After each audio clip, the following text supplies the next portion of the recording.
it has been said that if the roots of the equation fx equals to x square minus bx plus c equals to 0 are primes, that is, the two roots that we are getting from this equation are primes,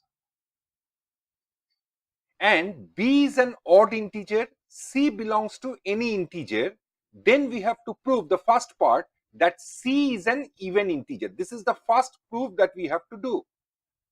It is an even integer, right?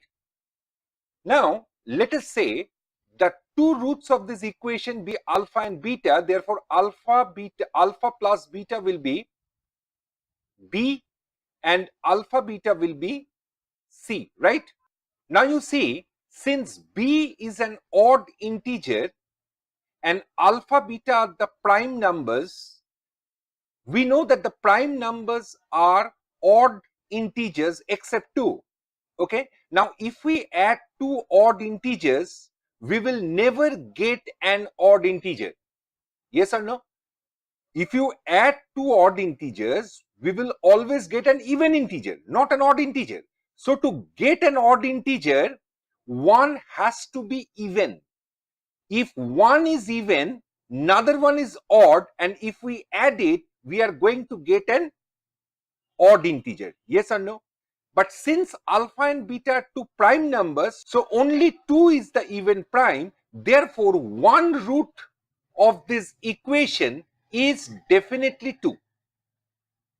Let us say alpha is 2. Therefore, beta is nothing but b minus 2. Is it clear or not? Now, let me put the value of beta and alpha in this equation. We are going to get alpha is 2. Beta is b minus 2, so this is equals to c. Now, as b is an integer, it is an odd integer, but it's an integer. Now, since b is an integer, so integer minus 2, again this one will also give you an integer. So we are getting c is nothing but 2 times into integer, implies that c is an even integer. Is it clear?